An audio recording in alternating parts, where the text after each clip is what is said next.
Hi, I'm Jules from Fast Car, and I'm here with Keith from Kenwood, and today we're going to show you how to transform your car's standard audio system in about an hour. Keith, what's the best way of doing this?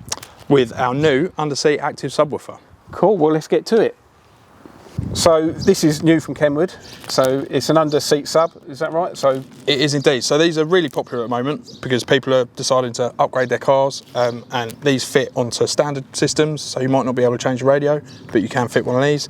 Or if you've got an aftermarket radio, you can fit one of these as well. So the main event, yep, that's the beast itself. So amplifiers built into it, and then it's got a 20 by 13 centimetre speaker.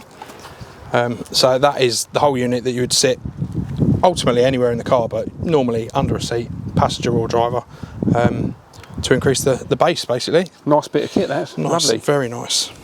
Pop that in there. And then with it, a very important feature comes with this rather cool little controller, which plugs in, so you could have that, you know, mounted wherever or in a glove box or cubby hole. Allows you to control the volume and the bass, and it's also got an equaliser on it, so you can change it from heavy to flat, so different music types.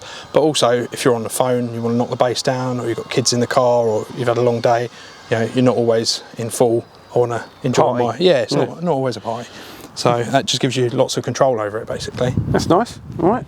And then we've got the speaker cables. Yep. So as you can see, it goes to a phono, but you don't need phono leads on your head unit. It will fit to a standard any car, as long as you've got car door speakers in it. It will go onto the door speakers and then converts that signal into what we need. Well, so you pop them onto the terminals of the door Literally speaker? Onto, yeah, all the, you know, the door speakers before they hit the door, you know, wherever you can find them and get onto them. And then the amp will know its signal senses, we call it, so it will know if there's power coming down and it will switch on and give you the bass. Nice. Fantastic idea. And then the power cable, which gone are the days of a big fat power cable. This is, as you see, a smaller, thinner cable, much easier to run, but because it's an efficient amplifier, it doesn't need big power, so you can take the power from behind the head unit, cigar lighter, anywhere in the car that you can find alive. So okay, so that should be quite easy to tuck up, and it's all the trim in. Yeah, and it's all clearly labelled as well, so you know.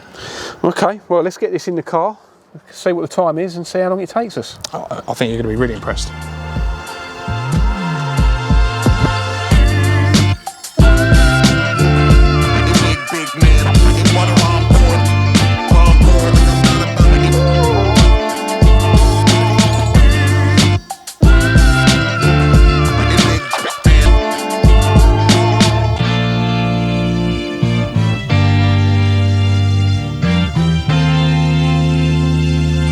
Right, so we've literally just finished installation. Took us around about an hour, probably just over.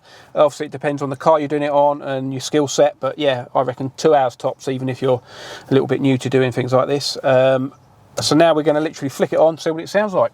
Yep, so in standard Golf, standard door speakers, most people whack the bass up on their head units. So with this, it allows you to turn the bass down a bit, so you're not driving your speakers too hard, you're not distorting them. You can turn the volume up and they'll sing, and then you fill in the bass with the underseat sub. So let's have a little listen. I think you'll agree, the difference. Oh, blimey, yeah. Phenomenal, isn't it? Night and day. It just lifts the sound stage, makes it feel more dynamic. It's you can see why they're popular. Yeah. And you can adjust the bass. If you're on a call or don't want the bass, you knock it out, or you can bring it back in. Really tune the sound. Fantastic bit of kit. Yeah, considering that it's a standard head unit, standard speakers as you say, and just one extra little sub in the car. Yeah, that's brilliant. For the value and the size and the speed of fit, it's a must-have, I think. So there you go. That's how to transform your audio in just over an hour. Job's a good one. Cheers, Keith.